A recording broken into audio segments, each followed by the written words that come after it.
Hello, my name is Melissa Niles, Urban Liaison for South Dakota Specialty Producers Association. Thank you for joining us for Tools of the Trade with guest Dirk Odman from Blue Sky Vegetable Farm. This webinar was funded under a conservation collaboration agreement between the NRCS, the Natural Resource Conservation Service, and the South Dakota Specialty Producers Association, SDSPA, to promote sustainable agriculture practices and environmental stewardship. Its contents are solely the responsibility of the authors and do not necessarily represent the official views of the USDA or NRCS. To learn more about our guest, please reach out to his webpage, blueskyveg.com. Good morning, Dirk. How are you today? Morning. I'm good. How are you? I'm good.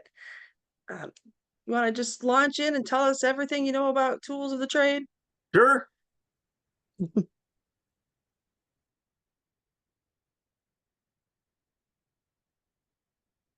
All right. Just trying to get the screen sharing worked out. I did add a couple pictures. See if it works. There. So I'm here today to talk about tools for the market gardener. We'll probably be touching on some tools that are beyond what you would consider a market gardener scale, right? As people think about scaling up or increasing production, some of these tools may become more or less valuable to them.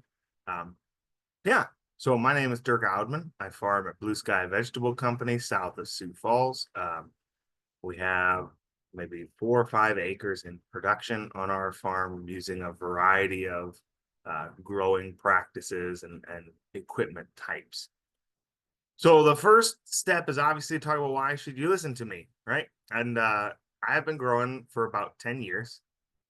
We've grown on a variety of different farms in different places with different scales of equipment, everything from small hand scale operations, doing like a quarter of an acre to a farmer's market. At one point, we were running up to 15 acres in produce, selling it wholesale through a couple of co-ops, and then using large tractors and a crew. Yeah, and we've kind of settled somewhere in the middle of those things. Yeah, so I have a lot of experience with different equipment, and I really like equipment, right? I see the value in equipment of all kinds as a way for us to be more productive and more efficient with the time, honestly, that we have, right? As farmers, there never seems to be quite enough time in the day to get done with everything that needs to be done. And often, especially in a growing perspective, like equipment can help us accomplish more every day than we'd be able to if it was just us. So the first thing to talk about is when to prioritize different different tool purchases, right? A lot of times people want to jump in on the newest, coolest, most exciting tool they find, right? We go to a growers conference in the fall and there's a cultivator set up there and we look at it, we say, wow, that looks great. And we just want to buy it, right? We haven't thought about how it works in our whole system necessarily. And also for a lot of young growers, they haven't necessarily worked through best practices at a growing perspective, right? So one of the examples that comes up a lot is with tillage versus weeding, right? If you do a poor job of tillage, right, whether that be, your timing of the tillage or how you're doing your tillage or even, what practices you're following your tillage with, you can often create a weed problem for yourself. So, I try and encourage others and myself, right? If we encourage best practices during the tillage phase, then we avoid getting overrun by the weeds later, and then you don't have to buy expensive cultivation equipment or specialized pieces of tooling because you're just using, more of a biological approach to control those same weeds and pests that you would otherwise control, using equipment. That's not to say that equipment doesn't have a place. It's just to say that we can't just buy equipment and think it's a magic bullet to solve any growing problems we're encountering. I've been guilty of that myself a number of times, right? And it turns out it never works, right? Because your system is not necessarily everyone else's system. So your farm doesn't work the same, which means that the equipment doesn't necessarily do the same thing for you. So also remember as we go through this presentation that context is very important, right? Whether that be your soil type or your markets or even the shape of your farm can drastically affect what kind of equipment makes sense for you and how you should approach equipment purchasing. We're going to start with harvesting. I know that seems a little different for people because often we think that, oh, well, harvesting is just harvesting. Really, the fun stuff is in the field.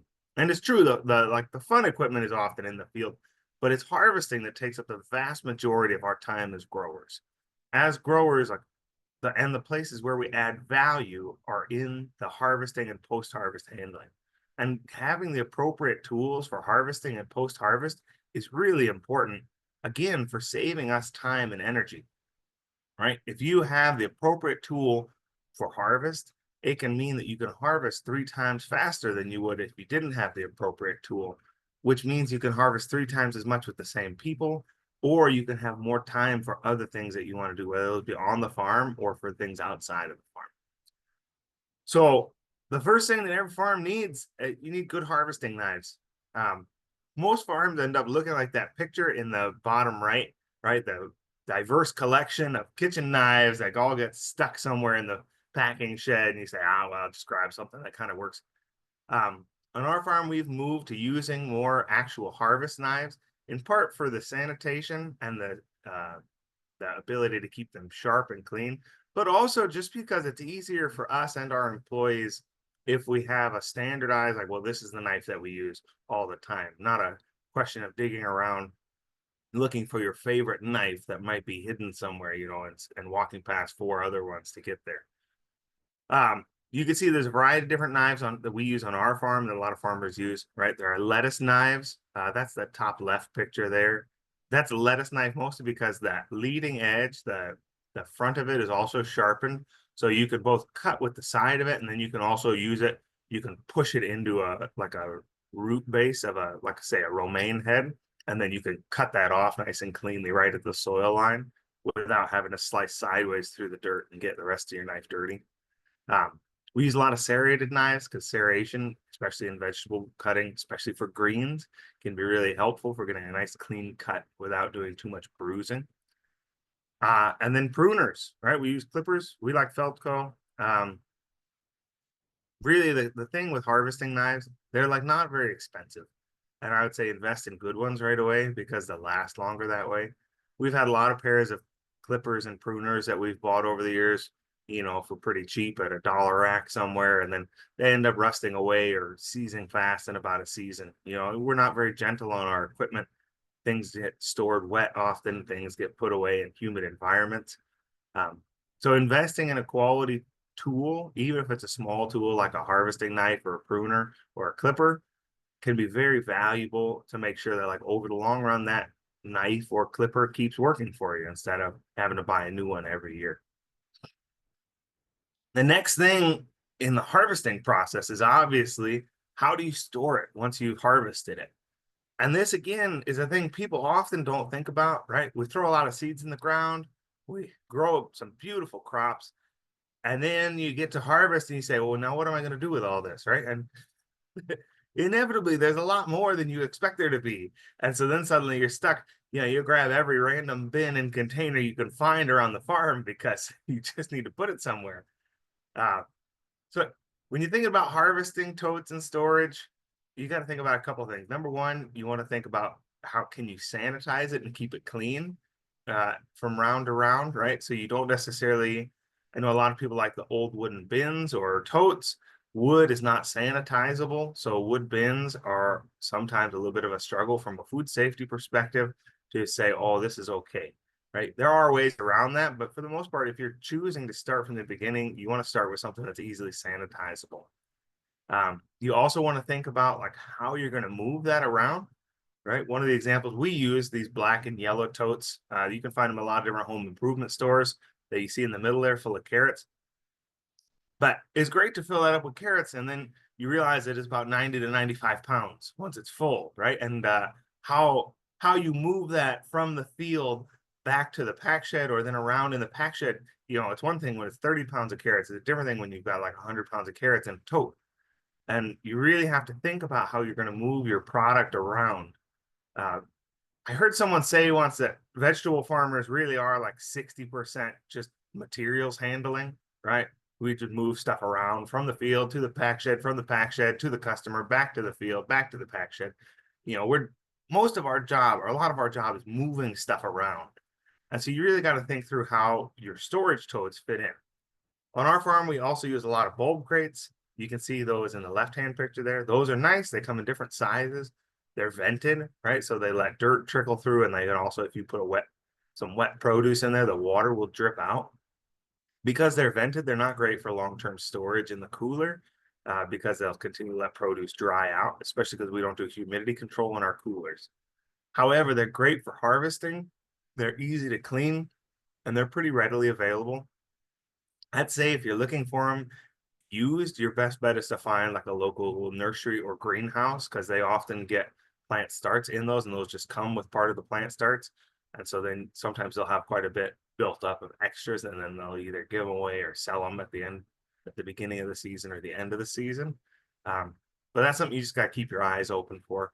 Those black and yellow totes are nice because they're easily available, right? You can find those all over the place, Home Depot or Menards or Walmart or whoever you want to go to, or you can find them online.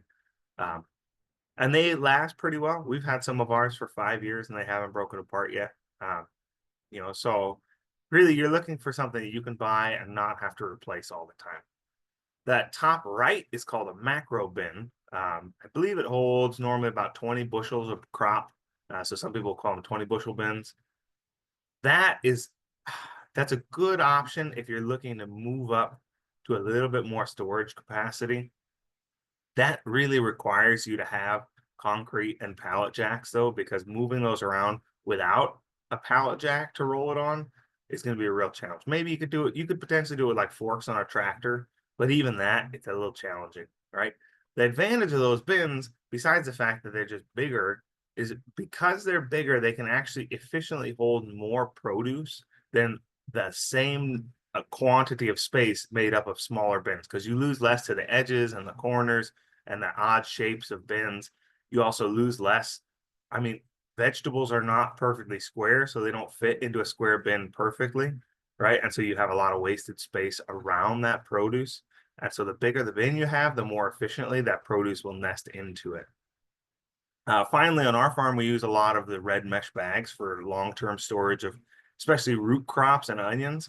Um, we find that those are a really affordable option for us. I mean, if you buy them in a larger quantity, say like 500 bags, maybe you're paying like 15 cents a piece, something like that. So it's not that expensive. They hold about 50 pounds, so they're not too heavy to carry around.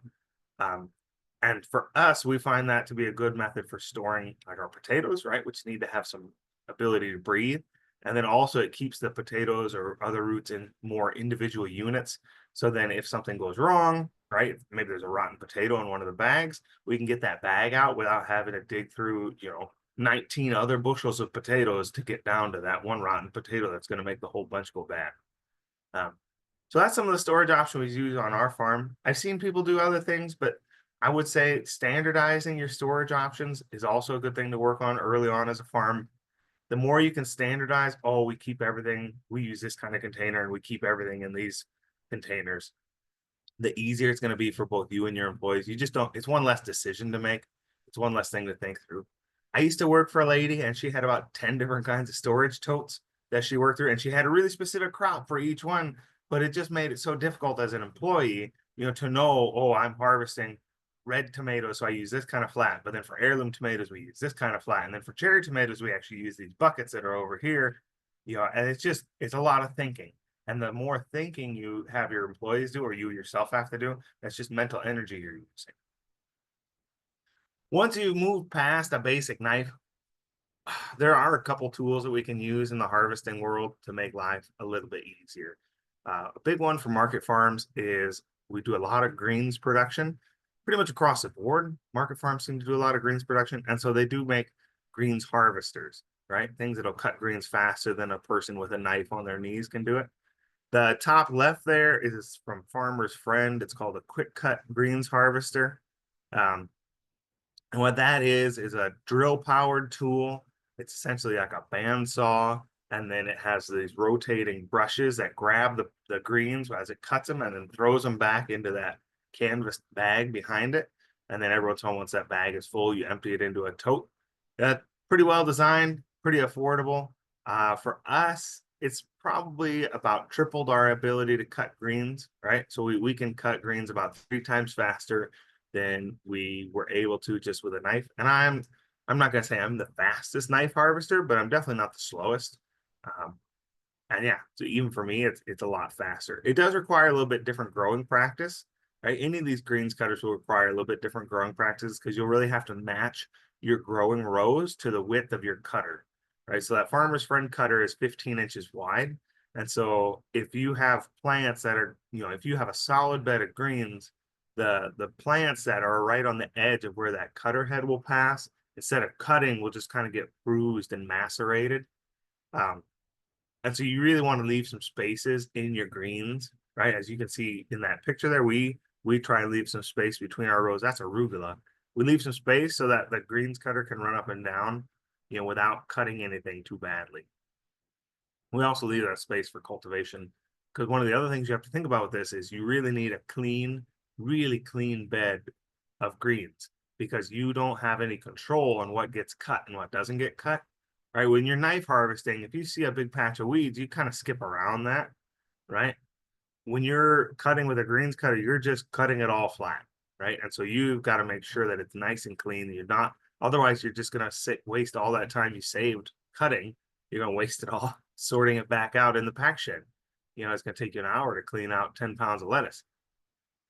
The top right, that's another tool from TerraTech. I think Johnny's is selling them. There are probably some other places to find them as well. Also drill powered. Drill powered tools are kind of a new cool thing for market gardeners, right? It's a access to an electric motor and a battery system that have already had a lot of money put into their development. And so there's a lot of ways to piggyback off of power drills and cordless drills to power other tools.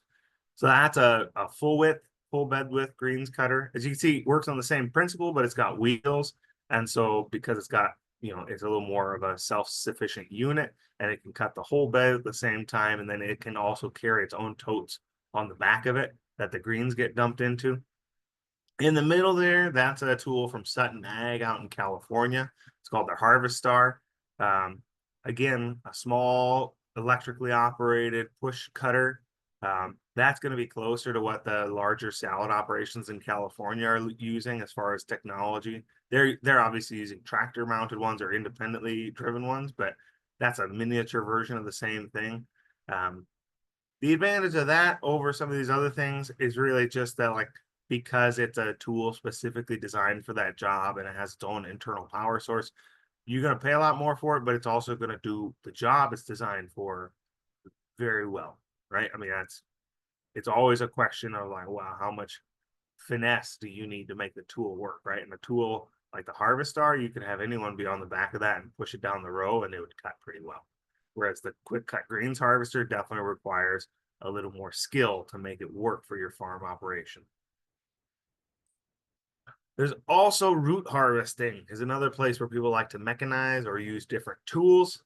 And obviously you can dig roots just with a potato fork. That's why it's a potato fork. You got to do something with them, right? Most people do not have the soil that is soft enough to just pull things straight out of the ground. Some people do, right? My cousin in Indiana can pull his carrots straight out of his beds without having to loosen them. But he's got his own issues with that soil that you pay for it somewhere, whether you have to use tools for harvest or whether you have to fight something else. So that top left, that's potato digger, right? I think that one's made by Speedo. The middle is an undercutter. The top right is also an undercutter. I put the undercutters in there because you can buy a potato digger, and that, again, that's a piece of equipment that has one specific use, right? It's just going to dig potatoes. So even if you put in an acre of potatoes, right, which would be a lot for a market garden to put in, and you dig an acre of potatoes with that, maybe it takes you 2 days, right? And then for 363 days of the year, that piece of equipment just sits there doing nothing for you, right? That's a lot of investment in a piece of equipment that won't actually be functional.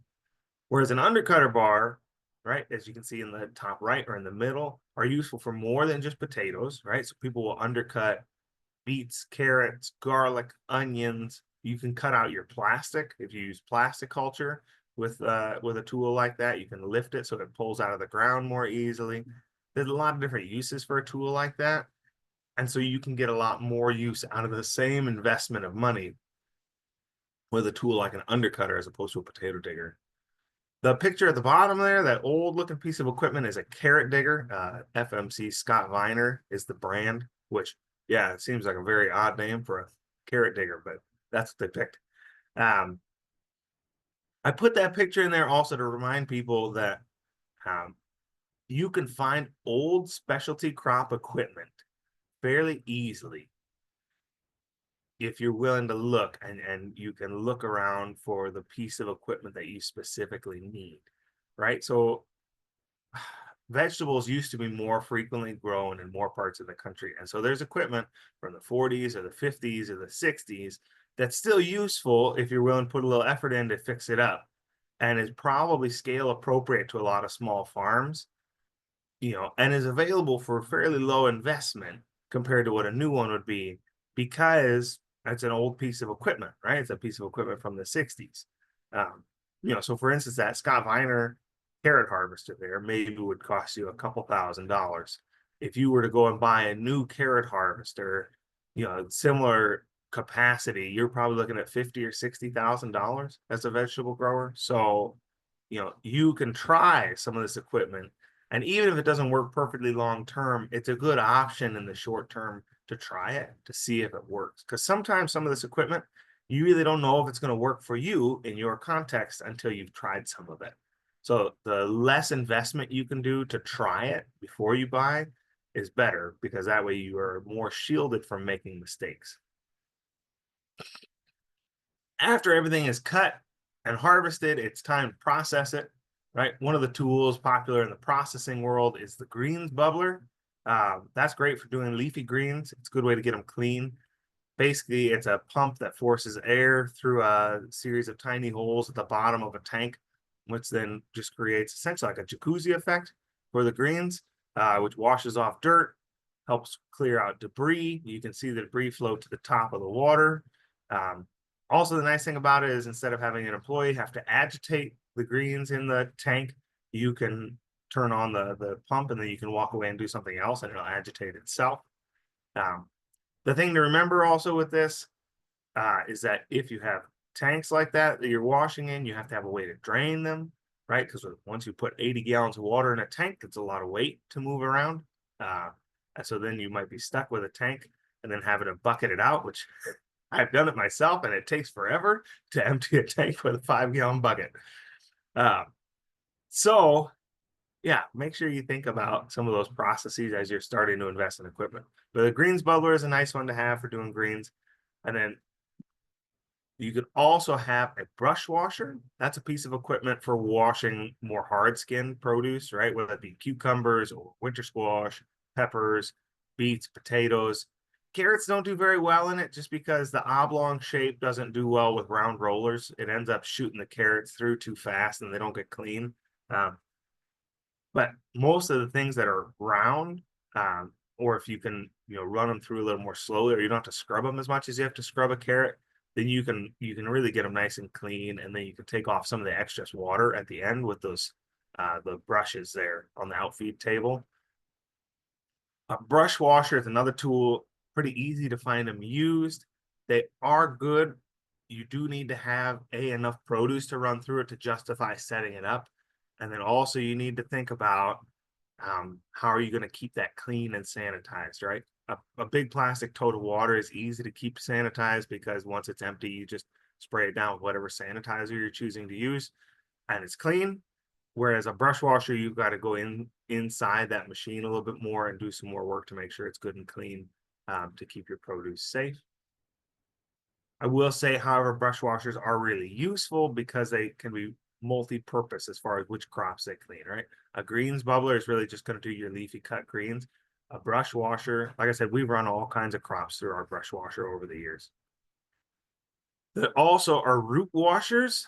So the top left there you see is a barrel washer. That's based on Grindstone Farms plans that they made available for people. So that essentially is a large wooden barrel that rotates slowly, and then has a tube of water, like a tube of sprayers that go down the middle of it, and you dump your produce in one end, and it kind of slowly tumbles like a rock tumbler almost until it comes out the other end. And so you're really counting on the produce to scrub itself clean, and it works for the most part. The downside is because it's a through flow system instead of a batch system, you end up, if like the beets don't come out clean by the other end of that barrel, you've got to bring them around to the front and dump them in again, right? There's no way to just hold them in that barrel a little bit longer. The tool on the right there is I guess you'd call it also a root washer, but it's a batch style root washer. That's on our farm. We started using this to wash our potatoes and beets and carrots. And so that you can see it's just one, it's closed off on the ends. There is a trap door on the left side of that picture on the end of the barrel that we can add produce in through. We can run maybe 30 to 50 pounds at a time, depending on how aggressive we feel. And so that we can just keep running the produce through there longer and longer until it's clean. So if we have a particularly muddy batch of carrots, we'll just leave them in there longer to really clean up. Whereas if it's a pretty clean batch of carrots, then you only have to run them through for a few seconds just to rinse off any dust that's on them, and then they come out and then they're ready to go. I will say the downside to the batch system, right, is obviously like you are limited in how much produce you could process through there because you can only put so many pounds in, and then you have to run it for a while, then you have to empty it, and then you put the next batch in, right? Whereas if you have clean enough produce that they'll get clean with one pass through that barrel washer, then you'll process a lot more produce through there more quickly just because of the nature of how it operates. I would say the other thing to think about is the material that your harvesting equipment is made out of. Because again, wood is difficult to sanitize and to keep at a sanitary level, whereas that batch washer is made out of a food grade plastic barrel. And so that is very easy to sanitize because it's just a plastic surface that you can spray down with sanitizer. The newest, coolest thing in processing equipment is probably the rinse conveyor. A lot of people are getting these. People think they're great. I don't have one yet, so I can't tell you from personal experience. I do know that a lot of farms, once they get one of these, sell all the rest of their processing equipment because they feel like this can do all the processing they need. So basically, it's similar to the brush washer, except without the internal brushes. There's just a conveyor belt that moves stuff through, and then high-powered sprayers from the top or from the bottom or from the sides that spray all the sides of it, essentially like a commercial dishwasher in a commercial kitchen. You can add inline sanitizer onto that so that the water that's spraying the crops is already filled with sanitizer at the appropriate ratio, which allows a lot of growers, as you see in that top right picture, growers are using this not just to wash their produce, but also to wash their bins and totes because they can just send their totes through.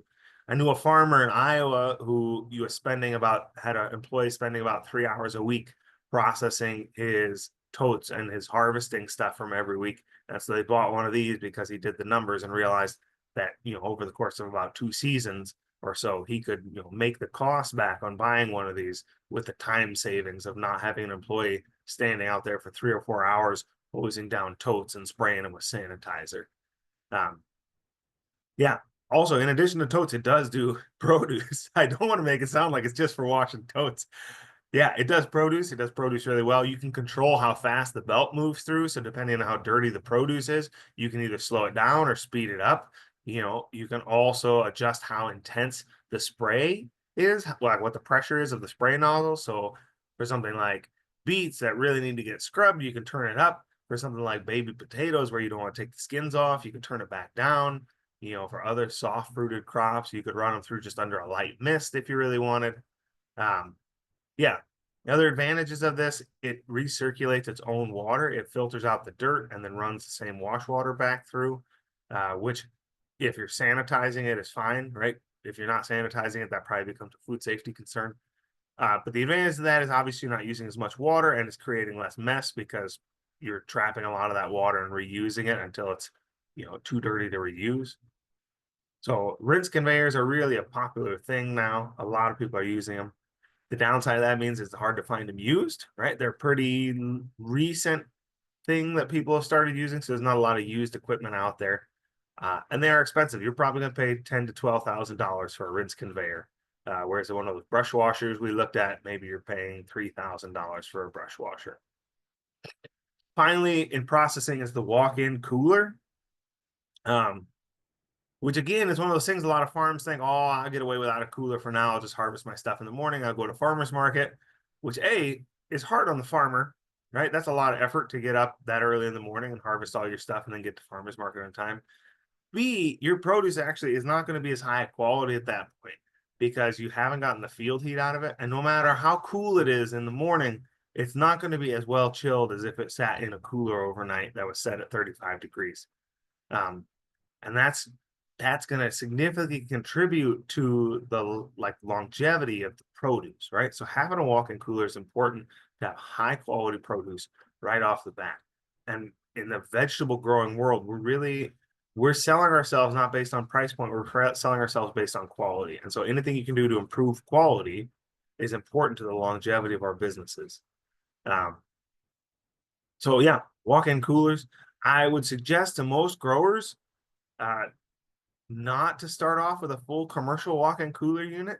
So on our farm, we bought panels. We built two coolers, 8x16 and a 16x16. And we cool both of those with two different CoolBot units. So CoolBot, you see that in the top left picture there is a window air conditioning unit that we've cut in through the side of the cooler and then we've sealed around. And then there's a small computer there attached to the wall with that blue display on it. That's the CoolBot unit. And that tricks the air conditioner into running more at a different temperature than it's designed to. And so the CoolBot unit allows us to cool that cooler down to like 35 or 38 degrees with a window air conditioner. And that whole system is significantly cheaper to put in than a commercial cooling unit. The panels you can find for relatively cheap, right? I mean, you got to keep your eye out for them used. A lot of times they'll get torn out of grocery stores or restaurants or bars when people are taking out a walk-in cooler to either put in a new one or to do something else.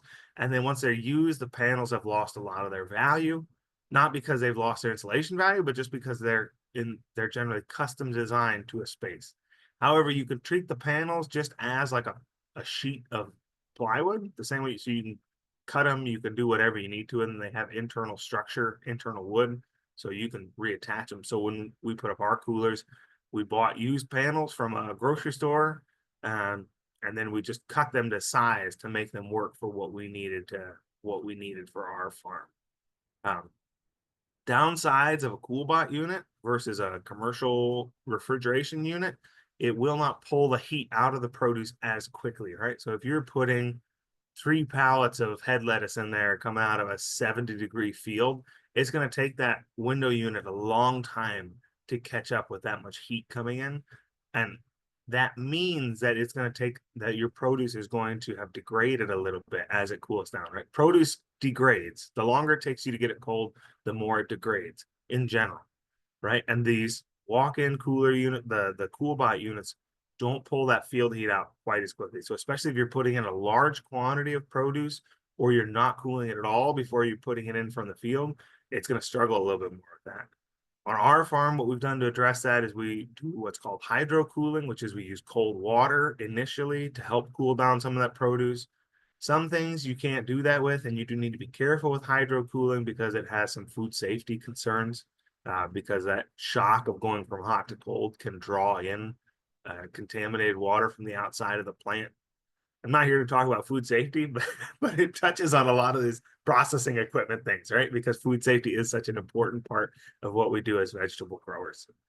So yes, everyone should have a walk-in cooler. They're very important to a successful functioning farm. Probably one of the first things I would recommend young farmers to do. You can also build your own walk-in cooler if you can't find the used panels, you can just build it out of insulation. If you go on the CoolBot website, they have step-by-step instructions for what materials you should buy and how you should do it. They've got all kinds of pictures on building your own cooler. I mean, there's a lot of resources out there on all this stuff. The other resource I wanted to mention before we go further in the presentation is for a lot of stuff on the harvest and post-harvest handling side. I rely on a lot of resources from the University of Vermont, their Ag Extension Service. They have a tremendously helpful library of videos about walk-in coolers or washing equipment or different approaches to washing equipment. Yeah, they're great, and I would recommend everyone check out the University of Vermont's Ag Extension information website. So now we move to the field, right? Because this is where all the fun stuff is. And in the field, you really have to determine your scale, right? Because some people use a walk-behind tractor, some people use a full-size tractor, and some people prefer to work by hand. And what scale you're at really impacts what kind of equipment you're going to be looking for, and even some of the techniques you're going to use in the field. Like I said earlier, some of this can be also impacted by your interests, your labor situation, or how much capital you have, or even the shape of your farm. Right? I know some farmers who choose to work with a two-wheel tractor rather than a four-wheel tractor simply because they don't want to give up the turnaround room on their fields, right? To turn around a four-wheel tractor. And so they can get more production out of the same space by using a smaller piece of equipment. If you're starting with, we're going to start from the hand scale and work to a four-wheel tractor. So starting doing field work with a hand scale, one of the first tools you should have is a broad fork. Broad fork is useful for loosening your soil initially. In vegetables, using some kind of soil loosening or tillage is considered pretty essential, especially for small seeded crops. But the less we can turn and mix the layers of soil, the better, right? So a broad fork is really a tool for loosening for aerating, essentially without doing too much damage to the soil structure. It's a very gentle piece of equipment. It's also, I mean, at a physical level, good for you, right? It's good to get a little exercise and broad fork down a bed. I'll say that seems nice in theory, and then when you actually get out there into a hard packed, bed in the middle of summer and you're trying to jump a broad fork into the ground, it's less fun. But I mean, it can still be, if you use the right technique and you have good soil, it can still be a good meditative experience. Yeah. Also, broad fork can be useful for harvesting some of those root crops we were talking about earlier. If you need to loosen things to get them out of the ground, broad fork works really well for that. To follow up a broad fork, which essentially is primary tillage, secondary tillage, a lot of people are using either a tiller or a tilther. The tilther is on the right there. It's another one of those drill-powered tools that have become popular in the recent years. And that essentially is a tiller that just works the top inch or inch and a half of the soil. It's pretty lightweight, so it's easy to carry around the farm. It's really useful just for, kind of fluffing beds or making the soil, just that top layer of soil, really nice for planting direct seeding into, especially growers who've been growing for a while and have really softened their soil up.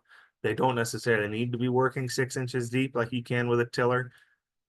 If you're breaking open new ground, you're going to probably want to use a tiller because breaking ground is a challenge, right? Especially if it's been in sod or if it's been heavily compacted. Yeah, clearing out that ground can be a real challenge. And so using a tool, even if it's not a great tool for the soil structure that'll help you break that up the first time around, is valuable. And then after you've gotten the soil broken up, then you can continue to work on maintaining and stewarding that soil. But if you can't get in there to grow anything because you're choosing to save too much of that soil structure, then it's going to be hard for you to continue to steward that ground in the long term. At a cultivation level, if you're doing hand scale field work with cultivation, it's going to be using a hoe of some kind. And the number of hoes out there is staggering. It's amazing how many different types of cultivation tools there are. And everyone has their own favorite. No one can agree on which one is the best because everyone's got a different context and everyone's context leads them to choose a different tool. So in that top left, you see a couple of different companies have come out now with like a multi-headed hoe where you can add different cultivation implements to the end of the handle, which allows you to carry one handle around and then just have different cultivation implements depending on your situation. Top right, those are stirrup hoes, which are a very common stirrup or hula hoe or uh, scuffle hoe, some people call them. It's pretty common in the market gardening world. They're nice because they don't have sharp edges, so you can go right up next to a plant with that rounded corner of the steel and you won't take out your plants. And they can also work very shallowly, which is nice to just cut off weeds at the soil surface without having to work too deeply. And then at the bottom there, I mean, that's just a picture of all the different kinds of hose that are out there, right? There's so many different tools for so many different purposes. And part of that's because like cultivation is a very specialized job. It's hard to find a cultivation tool that's, oh, it just works across the board on all different things. Because different weeds have different rooting styles and different soil conditions mean different things will work, right? Some people, you can get away with running a tine weeder for a moment, when the soil is just right, and then 2 weeks later you can't do it anymore, right? Or that scuffle hoe will work beautifully on the pathways 1 week, and then the next week the pathways are too wet and they just clot up when you try and run that through. So cultivation tools are something where you just end up having a lot of different cultivation tools laying around because you have to find the ones that work best for you. Again, this is something that's pretty easy to find used because these are tools that we share in common with homeowners and gardeners. So, there's a lot of them around. You find them at estate sales or garage sales or whatever. At a hand scale, you can also use a wheel hoe, right? Which gives you the mechanical advantage of having a wheel attached to your cultivation implement.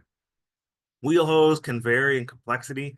On the top left there, you have just a wheel hoe with a large stirrup hoe on the back of it for cleaning up pathways. The middle there, you see that wheel hoe has beat knives, which you could also switch around and have them face out the opposite direction. And then you'd be able to cut under leafy plants and get cultivated closer to the stem of the plant, even if they had a large canopy. And then on the top right there, you see you can have it something as complex as cutaway discs and a finger weeder all attached on the same wheel hoe. So there's a lot of different options for how you can do hand cultivation with a wheel hoe, a lot of different complexity levels. Keep in mind that as you put more and more tooling behind a wheel hoe, it gets heavier and heavier. And to be honest, it gets harder and harder to drive it straight. And so sometimes too much complexity can also be a challenge when you're at a hand scale because you're really relying on your own ability to power it and to keep it straight. Once you've moved up to a two-wheel tractor, right? If you move beyond a hand scale and you want to do a two-wheel tractor, the big brand in that field is BCS. There are a couple others. Grillo is another popular one, or Gravely makes a two-wheel tractor. So for tillage with a two-wheel tractor, again, you're looking at either like a rototiller attachment, or in the middle there you see a power harrow, which essentially is just a rototiller that instead of working on a horizontal axis, is working on a vertical axis. So kind of stirring instead of going around and around and around. That's supposed to be better for your soil structure as well. The big thing to think about with either a tiller or a power harrow, you see on the one in the middle and the one on the top right, they both have rollers. And that roller allows you to control the depth of tillage. And depth of tillage really matters, right? You don't want to till too deep and start bringing up wet, cloddy soil to the surface where you're going to have to deal with it. You also don't want to be tilling deep enough that you're bringing up new weed seeds if you don't have to. That's another important thing to keep in mind, right? With our tillage practices is how those will impact our cultivation later. With two-wheel tractors, again, there's a lot of cultivation implements, very specialized cultivation implements you can add on the back of them. Some of them are old and they're just being repurposed to modern two-wheel tractors. A lot of people use old two-wheel garden cultivators that you can find around, whether that's Simplicity or Waterloo or Planet Junior. And they'll just put a new engine on them and they'll use those for their cultivation. There's a lot of options. There's a lot of effort that's been put into coming up with these tools. Again, like there's a lot of excitement and research around cultivation, which is why it's always important for us to keep in mind that we want to do our tillage well first before we worry about cultivation. You could spend a lot of money and time on cultivation tools and not, you could spend that same time and money and have more results in other parts of your system. And obviously, once you have a power source of some kind, you're going to need a mower, right? Mowing is one of those things that doesn't seem like it's directly applicable to farming, right? You think, oh, well, I don't really need to do a lot of mowing, but there's always field edges or old crops to mow down or whatever. And you've got to make sure that you have a way to clean up some of that stuff. Once you've moved on to a four-wheel tractor, I mean, it's the same process, right? Just with bigger equipment. A four-wheel tractor, a lot of times people will use either a moldboard plow, which you see in that top left for turning over sod in the first place, instead of a tiller, right? That essentially just cuts and rolls the soil. You can also choose to use some more complex or interesting tillage options in the right-hand picture there. That's a tool that runs 3 subsoiler shanks, followed up by disc killers, followed up by a roller. And so you can adjust that to actually to do a subsoil rip and then form up a bed and roll it flat all in one pass, leaving you with a what's called a rough bed. And then you can follow that up with a different tool to smooth that bed surface out for direct seeding, or you can transplant directly into a rough bed. Um, Once you have a tractor and the power of a tractor, your options for tooling increase dramatically, right? Because you have more power than you would have at like a hand scale with a wheel hoe to run, subsoiler shanks or hilling discs or whatever through the soil. Secondary tillage with a tractor, you can use a disc, right? A lot of people are familiar with how a disc works. You can also run a field cultivator, which again, the important part of a field cultivator is that rolling basket on the back. A, because it crumbles the soil, so it leaves you with a better seed bed. And then B, it allows you to adjust the depth that you're working at to really control how you're interacting with your soil. Finally, a lot of people for tillage will use either a rotavator or a spader. I say rotavator only because if you say tiller, some people aren't sure if you're talking about a small garden tiller or a tractor tiller. And if you say rotavator, everybody knows it's for the back of a tractor. A spader is a little different than a rototiller or rotavator. A spader is a tool that works slower and more deeply and then has a secondary harrow on the back of it to crumble just the top of the soil. So that blue spader in the right-hand picture that's on our farm, that works if we ran it full depth, probably 12 inches deep, and we could loosen the soil 12 inches down and then leave it with a really lovely crumbly surface because of that secondary harrow. We've actually started not to run it that deep because we find that having soil that loose, because of our soil type, again, this is context, because of our soil type, then we're running that spader. If we run it 12 inches deep and then we drive over that loosened soil, we're backing it down. And then we're actually creating clods in our aisleways. And because of the size of our equipment, so that spader is 6 feet wide and our beds are on 72-inch centers.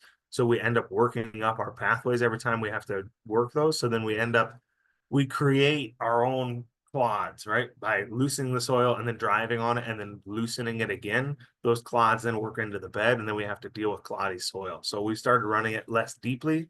So we're not creating as much compaction in the aisleways. And also because that way when our soils are wetter, then we are not held out of the field as badly. Again, tractor cultivation, there's so many options out there. I can't even talk about them all. There's a lot for the back of the tractor, right? You see that top left?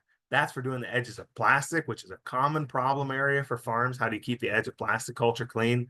Top right, they make steerable toolbars so that someone's driving the tractor and then someone else can actually do small adjustments just to the cultivation implements as they're driving down the field to make sure that you're not taking out your plants. You can buy whole separate cultivating tractors like you see in that bottom picture there with all kinds of specialized tooling on them.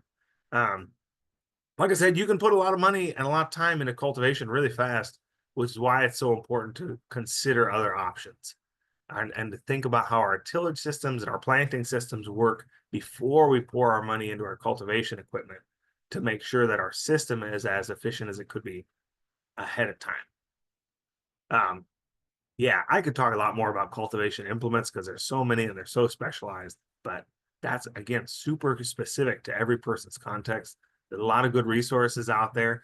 And honestly, the people who know the most about some of the stuff are the people who are selling cultivation equipment, right? Because it's their job to know your context and then to recommend to you what you should be using. For planting, you can use a Jang seeder. That's that yellow one in the top left. You can also use an earthway in the middle there. It's really common on a lot of gardens and market gardens. And then pinpoint seeders, which there's a couple different styles there on the right. Those are common, especially for doing dense beds and greens. On our farm, we pretty much exclusively use the Jang, and that's because we like the singulation, the ability to really single out each seed one at a time, which avoids having to do any thinning. Also, the Jang is chain driven rather than belt driven. The earthway is belt driven, and so the belt sometimes will slip, meaning that you're not getting the planting density you want. And once you've gotten to a commercial scale of farming, you really need to know that every time you plant a bed of carrots, it's going to yield the same amount of carrots. And so you need to know that you're putting the same number of seeds down every time. hand planting or transplanting, right? You can use a hori-hori, which is that digging knife in the left-hand picture there. A stand-and plant is a tube with a beak at the bottom of it that you can drop plants down, and then you can pull that tube up and out, and it'll leave the plant behind. It'll collapse in around it. Uh, those are both really nice for planting with, but to make the spacing work well, you really need a gritter or something to mark out on your bed the lines, both for the row lines and then also spacing across. So a tool like that gritter in the bottom right there, that creates a grid in different sizes across your bed top, and that allows you to not have to think about like what spacing you're trying to put your different crops on. Also at the hand scale, a lot of people love the paper pot planter. That's something that's been very prevalent, become very prevalent over the last 20 years. I'm not going to try and explain how the whole system works. Needless to say, you can plant, it works, there are paper chains that come out of that transplanter that's pulled by one person, and you can plant a lot of crops really fast using this system, especially in well-prepared soil. That picture in the middle there, that's my wife with a couple beds of lettuce that she planted in about half an hour, right? So that's a lot of plants in a very short amount of time. And again, on a market garden, like getting a lot of plants in a short amount of time is important because it saves you on labor. Once you've gotten up to a tractor scale of planting, you can use vacuum seeders or dense belt seeders, right? The dense bed seeders are really just the same as like a Jang or an Earthway. It's just there's a bunch of them in a row, and then maybe the technology is a little more dependable. Once you've gone to a vacuum seeder, again, that's just for singulating seeds more precisely. And once you're planting on larger scales, right, again, having that dependability of germination and of spacing on your seed is really important to some growers. I will say I have never found the use in a market garden setting for a vacuum planter because we're never planting enough of something to be worth the setup time, right? Doing a vacuum planter really requires maybe like an hour of setup time to make sure your seeds are correctly spaced ahead of time. And so to plant 2 beds of beets and take an hour to set up the planter and then 10 minutes to plant the beds doesn't necessarily make a lot of sense. That said, my context is different from other people, so there are probably other people who really like vacuum planters. We also use the water wheel transplanter on our farm quite a bit, which is a way of setting transplants from the back of the tractor. Again, this is just mostly to prevent worker fatigue, right? Because you can sit on a seat and just set plants down in the ground instead of having to crawl along carrying a plug tray with you. And also it puts water into each plant ahead of time. So you see in that right-hand picture, every plant has a drink of water after it's gone into the ground, which means that that plant actually has a couple days worth of water supply. So you won't get the same transplant shock that you will with putting a transplant straight into dry ground. So we don't lose nearly as many plants by putting in water with them. A lot of growers will buy a potato planter, right? Because that's another one of those things where you're like, oh, potato planter, that'd be great. Again, I would recommend if you haven't used one, like they're useful for 1 day a year when you plant your potatoes and then they sit the rest of the year, right? They're just not that multifunctional. And for a market garden that's doing a variety of crops, having super specific equipment like that is hard to justify. So for us, we've started just using our water wheel transplanter to plant potatoes, right? Doing the same planting system and just, instead of having a neat machine with a carousel that drops the seed pieces down, we just put them in by hand, which maybe is a little more hand labor, but it lets us use a piece of equipment we already have instead of buying another piece of equipment. And that's it. If anyone has any questions, feel free to reach out to me at blueskyvegetable@gmail.com or reach out to us on our website, blueskyveg.com. Always happy to talk about equipment. I like equipment. We use a lot of equipment. And I'm always interested to hear other people's thoughts about it. Excellent job, Dirk. And you can visit with him at the Yermari conference in Chamberlain or Oklahoma next month, February 2025. I'm going to highlight, I'm going to share my screen real quick and highlight an option for growers that South Dakota Specialty Producers Association sponsors a Facebook page for market sharing. If you guys have a piece of ag equipment you'd like to share, or if you're looking for something specific, you can certainly reach out to this Facebook page. South Dakota agriculture equipment tool sharing and list them there. And you have to answer a couple questions, just saying that you're going to behave yourself. And it's a great reference for people that for those pieces of equipment that you only need once, twice a year. It's an option. So again, I would like to thank Dirk. I will see him in a couple of weeks at Umari. Yeah, looking forward to it. Yeah. Hopefully the weather cooperates so everybody can get there safely. Yeah.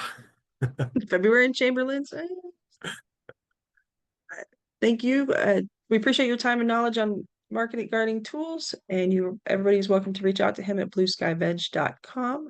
This webinar was funded under a conservation collaboration cooperative agreement between the Natural Resource Conservation Service and the South Dakota Specialty Producers Association to promote sustainable agricultural practices and environmental stewardships. Its contents are solely the responsibility of the authors and do not necessarily represent the views of the USDA or the NRCS. Again, my name is Melissa Niles. I am the Urban Agriculture Liaison Person for South Dakota Specialty Producers. Please visit our webpage at sdproducers.org to visit our upcoming events, find producers, and become a member. Thank you, and everybody have a wonderful day.